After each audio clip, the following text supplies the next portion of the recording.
Welcome to my channel. Here I will discuss about the last 3 points of how can we develop our personality. In the previous 3 videos I have discussed with the previous 12 points, and here I am discussing about the last 3 points. The first of last 3 is be funny and don't be serious always. So no one likes boring and serious people. Everyone enjoys the company of someone who makes them laugh. Do not beat around the bush just to make others laugh. Try to add fun while having the conversation. Others will naturally be attracted to you. তাহলে main ব্যাপার হচ্ছে যেটা, be funny and don't be serious always. মানে হচ্ছে funny হও, মানে মজার হও, কিন্তু ডোন্ট বি সিরিয়াস অলওয়েজ, সবসময় সিরিয়াস হও। তো এখানে কি বলছে, no one likes boring and serious people. অনেকে দেখবে সবসময় বোর ফিল করে, মানে কথা কম বলে, ভালোভাবে মিশতে পারে না লোকের সাথে। তাদেরকে কিন্তু মানুষরা, অন্য মানুষরা কিন্তু তাদেরকে অত পছন্দ করে না। অ্যান্ড সিরিয়াস পিপল, যারা সবসময় সিরিয়াস, সবসময় মুড নিয়ে থাকে, তাদেরকেও কিন্তু মানুষ ততটা পছন্দ করে না। এভরিওয়ান এনজয়েস, প্রত্যেকে এনজয় করে। কি এনজয় করে?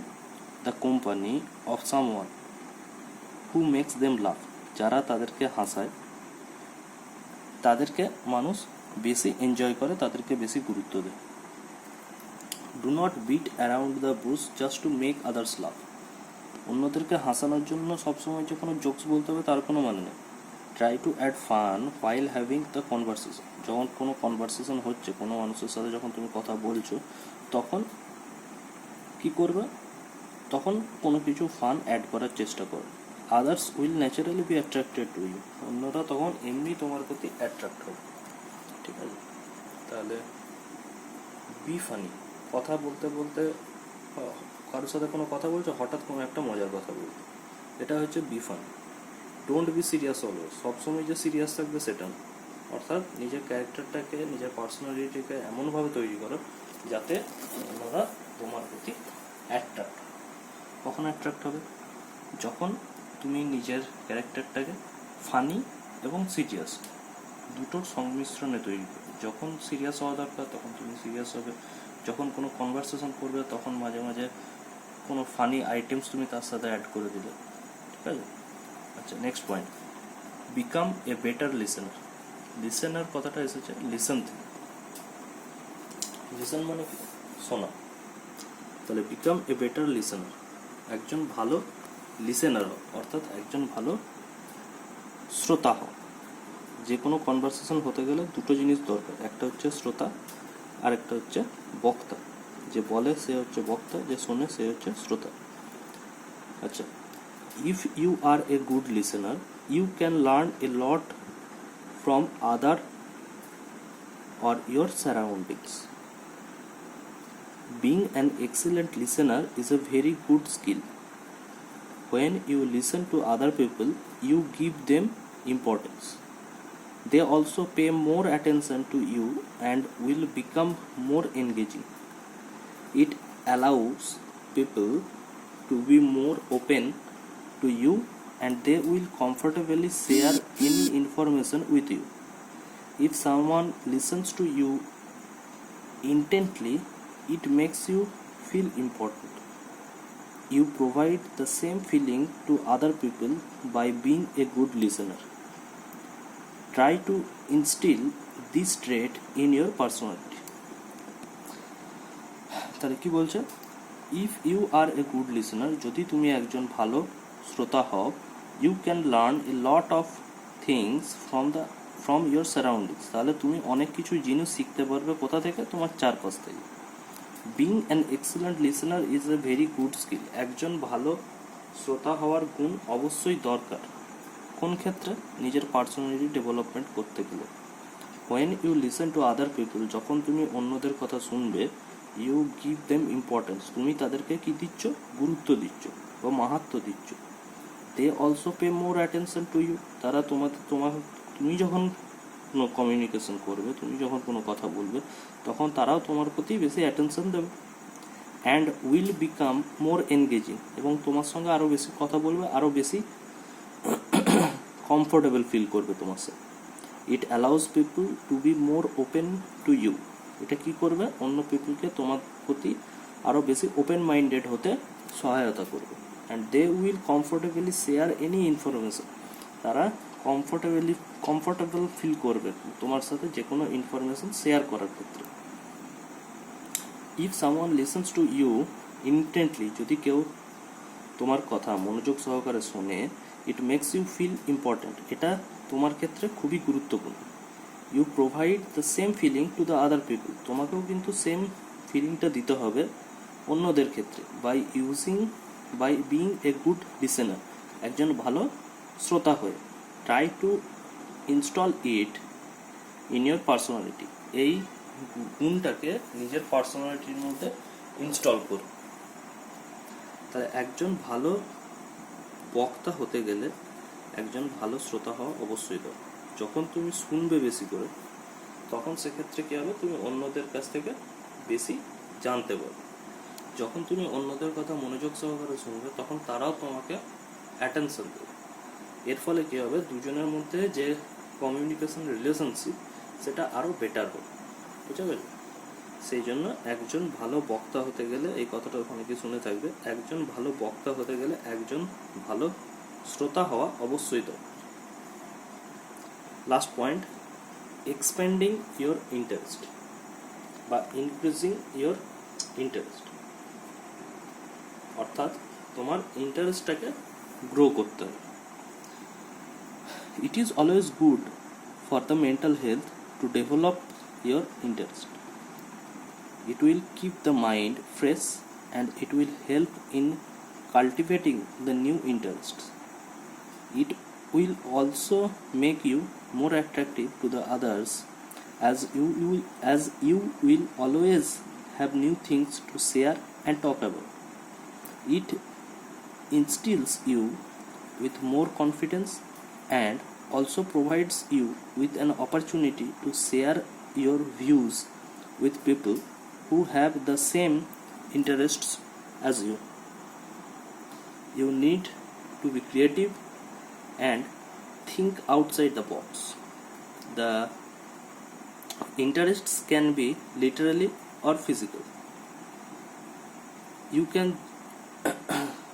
তাহলে ইন্টারেস্ট কত ধরনের হয়? দু ধরনের, একটা হচ্ছে লিটারারি আর একটা হচ্ছে ফিজিক্যাল।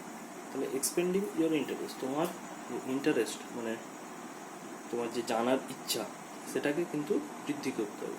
কারণ ধরো তুমি কোনো একটা নতুন জিনিস জানছো, তোমার মধ্যে জানার আগ্রহটা যদি না থাকে, তোমার মধ্যে জানার ইচ্ছাটা যদি না থেকে থাকে, তাহলে তুমি জিনিসটা শিখতে পারবে না। এবার তুমি যখন কোনো একটা জিনিস শিখতে পারবে না, তখন তুমি সেটা তোমার পার্সোনালিটির মধ্যে ইনস্টল করতে পারবে। যখন তুমি সেটা ইনস্টল করতে পারবে না, তখন সেটা তুমি কাজে লাগাতে পারবে। এবার একটা ভালো জিনিস দেখো,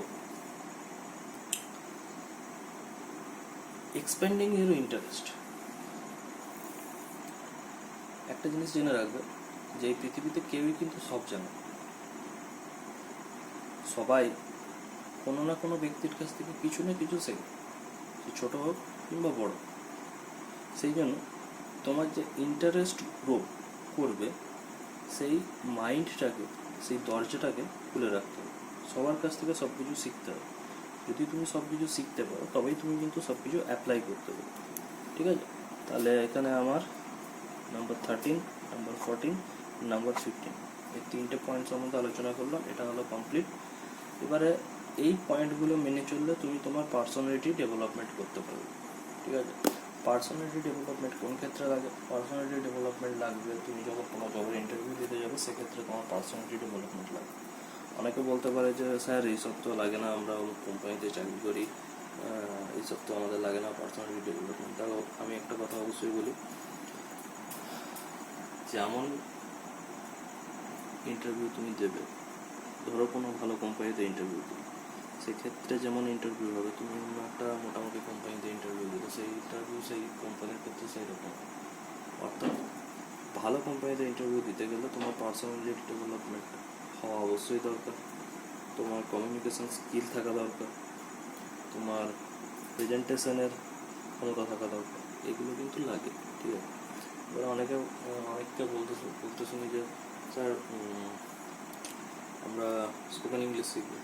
আমি একটা বক্তব্য বারবার বলে, যারা রেগুলার ক্লাস করে তাদেরকেও বলেছি, স্পোকেন ইংলিশ শিখতে গেলে বাবা কতগুলো জিনিস দরকার। সেটা হচ্ছে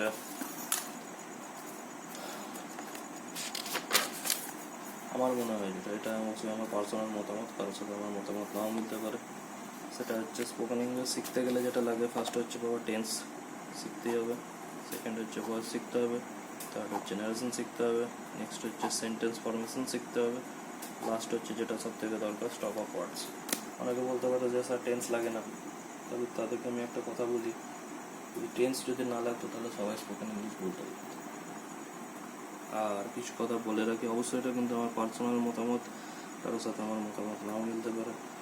অনেকে বলে 3 মাসে স্পোকেন ইংলিশ শেখা যায়, 6 মাসে স্পোকেন ইংলিশ শেখা যায়, তবে আমার মনে হয় না 3 মাসে বা 6 মাসে স্পোকেন ইংলিশ শেখা যায়। যদি শিখতে হয় ভালো করে শেখো, এবং সেইভাবে ভালো করে শিখতে গেলে তোমাকে tense, voice, narration, sentence formation এগুলো জানতেই হবে, এবং জানতে হবে না, ভালো করে জানতে হবে। হ্যাঁ, তুমি যদি এগুলো জানো ভালো করে, তোমার যদি এগুলো গ্রিপে থাকে, তাহলে তুমি অবশ্যই সেগুলো নিয়ে ছেলে খেলা করতেই পারো। অর্থাৎ তুমি সেন্টেন্স ফরমেশনটাকে অন্যরা যেভাবে ইউজ করে তুমি সেটাকে শর্টে ইউজ করতে পারো, তুমি সেখানে ফ্রেজাল ভাব ইউজ করতে পারো, তুমি সেখানে ইডিয়ম ফ্রেজ ইউজ করতে পারো, অবশ্যই করতে পারো, যদি এগুলো সম্বন্ধে তোমার গ্রিপ থেকে থাকে তবে, তাছাড়া কিন্তু না, ঠিক আছে। আর স্টক অফ ওয়ার্ডটা অবশ্যই দরকার। স্টক অফ ওয়ার্ড হচ্ছে যে তুমি যত শিখবে তত তুমি সেই জিনিসটা ইউজ করতে পারো, বোঝা গেছে। তো স্পোকেন ইংলিশ সম্বন্ধে ক্লাস করাবো। আমার চ্যানেলে একদম প্রথম দিকে যে ভিডিওগুলো ছেড়েছিলাম ওখানে আশা করি 2টো ভিডিও আছে, সেই 2টো ভিডিও মানে টেন্স সম্বন্ধে আছে, কী কী করিয়েছিলাম আমার অতটা মনে নেই, যাই হোক আমি দেখে নেবো, এবং ঠিক তারপর থেকে আমি আবার শুরু করব। সুতরাং যদি যার শেখার ইচ্ছা থাকে, যদি কেউ শিখতে চাও অরিজিনাল, তাহলে আমি বলবো ভিডিওগুলো দেখো স্পোকেন ইংলিশ ভালো করে শিখতে গেলে। আর যদি কারো শেখার ইচ্ছা না থাকে তাহলে আমার কিছু বলার নেই তাকে। যাই হোক, থ্যাংক ইউ ফর ওয়াচিং। আর নিজেদের নাম, ট্রেড, ইয়ার কমেন্টে লিখে জানিও, ভিডিও কেমন লাগছে সেটাও জানিও, যদি কেউ বুঝতে না পারো সেটাও জানিও। Thank you.